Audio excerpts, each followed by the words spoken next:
Hello friends, मैं अभिमन्यु आप सभी का स्वागत करता हूं अपने YouTube channel IAS PCS academy में। आज हम उपराष्ट्रपति को पढ़ने वाले हैं। पिछले क्लास में हमने राष्ट्रपति के जितने भी तथ्य थे, लगभग महत्वपूर्ण तथ्य को पढ़ लिया था।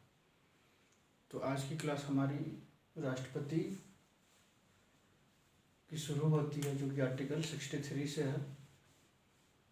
जिस तरह से आर्टिकल 52 में लिखा हुआ था भारत का एक राष्ट्रपति होगा, उसी तरह से आर्टिकल 63 में लिखा हुआ है भारत का एक उपराष्ट्रपति होगा। भारत का एक उपराष्ट्रपति होगा, जो कि आर्टिकल 63 में लिखा हुआ है। भारत का एक उपराष्ट्रपति होगा। फिर आर्टिकल 64 की यदि बात करें तो ये राज्यसभा का पदेन सभापति होता है। जो राष्ट्रपति, ये उपराष्ट्रपति का पद है, मतलब जो व्यक्ति उपराष्ट्रपति बनेंगे वो खुद ब खुद राज्यसभा के सभापति बन जाएंगे। एक्स ऑफिशियो चेयरपर्सन इसे बोला जाता है। मतलब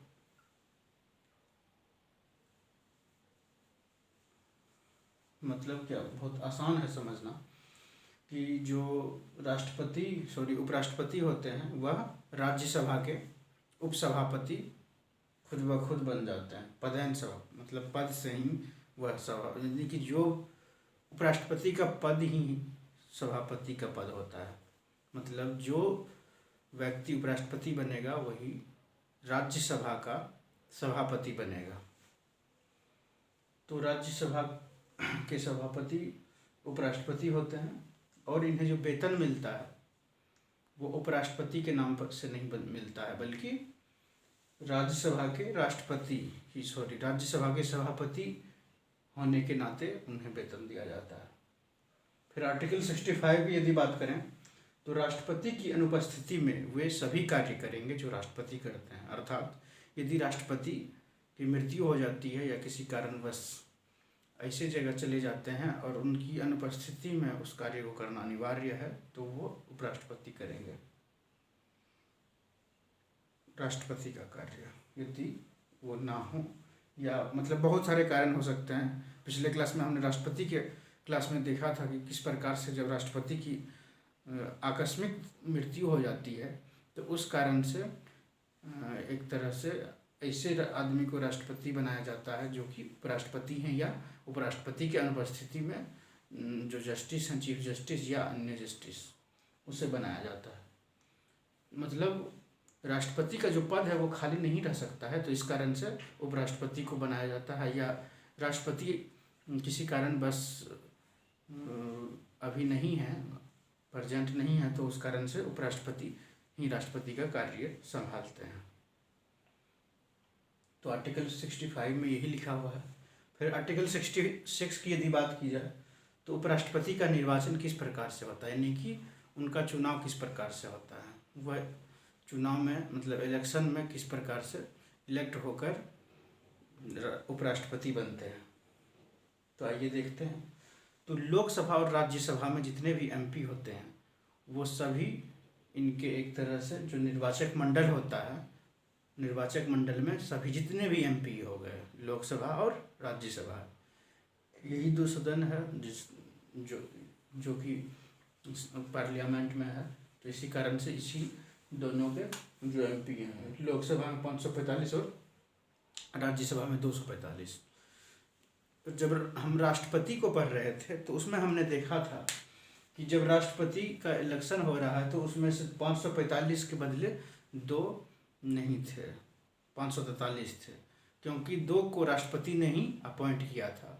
तो उस कारण से मनोनीत किया था, अपॉइंट कहना यहाँ पर उचित नहीं है, मनोनीत किया था। तो इस कारण से होता है कि आपने ही मनोनीत किया और वह आपको चुनने के लिए एक तरह से वोट दे रहा है, मतलब आपके ही फेवर में देगा। तो इस कारण से ऐसा किया जाता है कि राष्ट्रपति के इलेक्शन में जो मनोनीत सदस्य होते हैं उनका नहीं मांगा जाता है, मतलब उन्हें पार्टिसिपेट नहीं करने दिया जाता है इलेक्शन में, राष्ट्रपति के इलेक्शन में। लेकिन उपराष्ट्रपति में ऐसा नहीं है। उपराष्ट्रपति में जितने भी MP हैं दोनों सदन के, वो सभी भाग लेंगे, वह मनोनीत हों या इलेक्शन के थ्रू आया हूँ। तो हमने यह देखा किस प्रकार से राज्यसभा और लोकसभा के जो सदस्य होते हैं वह राष्ट्रपति के इलेक्शन में भाग लेते हैं। और वहाँ पर एक और बात थी, राष्ट्रपति के इलेक्शन में जो विधानसभा या विधान परिषद, विधानमंडल बोल सकते हैं, मतलब जो एमएलए हैं विधानमंडल के, तो वो भी पार्टिसिपेट करते थे, मतलब वो भी एक तरह से निर्वाचक मंडल में थे। लेकिन यहाँ पर सिर्फ एमपी हैं, एमएलए नहीं हैं। और इनका जो मतदान की प्रक्रिया है वह एकल संक्रमणीय अनुपातिक गुप्त मतदान पद्धति है। राष्ट्रपति की जिस प्रकार से गुप्त मतदान पद्धति होती है उसी प्रकार से उपराष्ट्रपति की भी होती है। सिर्फ निर्वाचक मंडल में यहाँ सिर्फ एमपी है, वहाँ एमएलए भी था और थोड़ा बहुत डिफरेंस है निर्वाचक मंडल में। वैसे तो बहुत ज़्यादा डिफरेंस है, लेकिन डिफरेंस बहुत सारा पता चल रहा है हमें क्या क्या डिफरेंस है। डिफरेंस पता होना चाहिए, इस पर बहुत सारे क्वेश्चन पूछे जाते हैं। आर्टिकल 66 हो गया हमारा। फिर आर्टिकल 67 की यदि बात की जाए तो इसमें उपराष्ट्रपति के कार्यकाल की बात की गई है। उपराष्ट्रपति का कार्यकाल कितने दिनों का होता है? उपराष्ट्रपति का कार्यकाल जब से वो पद ग्रहण करते हैं उससे 5 वर्ष होता है। उसके बाद वह मतलब दोबारा इलेक्शन होता है, दोबारा वही व्यक्ति इलेक्ट होकर आ सकते हैं या कोई और आ सकते हैं। जैसे पहले जो उपराष्ट्रपति थे वह 2 बार इलेक्ट हुए, वैसे इलेक्ट वो क्या हुए, मतलब निर्विरोध चुने गए, उनके विरोध में कोई मतलब खड़ा ही नहीं हुआ। और फिर अभी से जस्ट पहले जो उपराष्ट्रपति थे हामिद अंसारी, वो भी 2 बार इलेक्ट हुए। तो पद ग्रहण करने से 5 वर्ष तक उनका कार्यकाल है। और शपथ कौन दिलाते हैं? राष्ट्रपति दिलाते हैं, या राष्ट्रपति दिलाएंगे या राष्ट्रपति किसी व्यक्ति को यदि नियुक्त करते हैं, यानी कि वह ऐसा कर सकते हैं राष्ट्रपति, तो उस सिचुएशन में वो व्यक्ति। फिर संविधान के प्रति निष्ठा, मतलब शपथ किस बात की लेते हैं? जैसे राष्ट्रपति लेते थे संविधान की रक्षा और देश की सेवा करने की, तो उसी प्रकार से उपराष्ट्रपति का जो शपथ है वो क्या है? उपराष्ट्रपति जो शपथ लेते हैं वो क्या शपथ लेते हैं? वह संविधान के प्रति सच्ची श्रद्धा और निष्ठा की शपथ लेते हैं और अपने कर्तव्यों का सच्चाई से, निष्ठा से, श्रद्धा से पालन करने का, अपने कर्तव्यों का पालन करने का शपथ लेते हैं। फिर योग्यता की यदि बात की जाए तो राष्ट्रपति की योग्यता 35 वर्ष होनी चाहिए, उसी तरह से यहाँ भी 35 वर्ष होनी चाहिए। भारत का नागरिक होना चाहिए, यहाँ भी भारत का नागरिक होना चाहिए। फिर वह राष्ट्रपति लोकसभा के सदस्य बनने योग्य हो, यानी कि जो व्यक्ति राष्ट्रपति के लिए खड़े होंगे वो मतलब उनकी योग्यता है वह एमपी बनने योग्य हो। कौन? मतलब एमपी तो दोनों राज्यसभा लोकसभा दोनों में होते हैं। लोकसभा के सदस्य बनने की योग्यता हो, न कि लोकसभा का सदस्य हो। सदस्य तो हो ही नहीं, यदि है भी तो बाद में उनकी सदस्यता खत्म हो जाएगी। तो लोकसभा के सदस्य बनने योग्य हो राष्ट्रपति के लिए, लेकिन उपराष्ट्रपति के लिए राज्यसभा के सदस्य बनने के योग्य हो। फिर वो किसी लाभ के पद पर ना हो। लाभ के पद पर यदि हैं तो उस लाभ के पद को छोड़ना पड़ेगा। जैसे यदि कोई राष्ट्रपति या उपराष्ट्रपति पहले से हैं और वह इलेक्शन में मतलब फिर से आना चाहते हैं तो उन्हें अपने पद से त्यागपत्र देने की कोई आवश्यकता नहीं है, क्योंकि राष्ट्रपति का पद, उपराष्ट्रपति का पद, मंत्री जो हैं केंद्र में या राज्य में, ये सभी पद, राज्यपाल का पद, ये सभी पद जितने भी हैं वह किससे बाहर हैं? लाभ के पद से बाहर हैं। तो हमने देखा 35 वर्ष उम्र होनी चाहिए, राज्यसभा के सदस्य बनने की योग्यता उनमें होनी चाहिए, लाभ के पद पर ना हो। यदि वो एमपी या एमएलए हैं, यदि पार्लियामेंट में एमपी हैं या किसी विधान मंडल में एमएलए हैं, तो या तो उस पद को आप छोड़ दें, इस्तीफा दे दें, या उस पद पर रहते हुए आप इलेक्शन लड़ते हैं और इलेक्शन जीत जाते हैं और फिर आप पद धारण करते हैं राष्ट्रपति का या उपराष्ट्रपति का, तो उस सिचुएशन में जो पुराना पद है एमपी या एमएलए का या और किसी अन्य उस तरह के पद का, तो वह पद खुद ब खुद रिक्त माना जाएगा, यानी कि उस पद से आपको हटा दिया गया, मतलब आप राष्ट्रपति या उपराष्ट्रपति बन गए, तो इस कारण से उस पद की रिक्तता हो जाती है खुद ब खुद।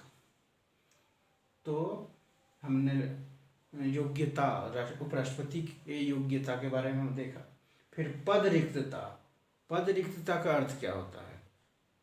जो उपराष्ट्रपति हैं वह अपने पद से किस प्रकार से विमुख हो सकते हैं, उन्हें कैसे हटाया जा सकता है अपने पद से।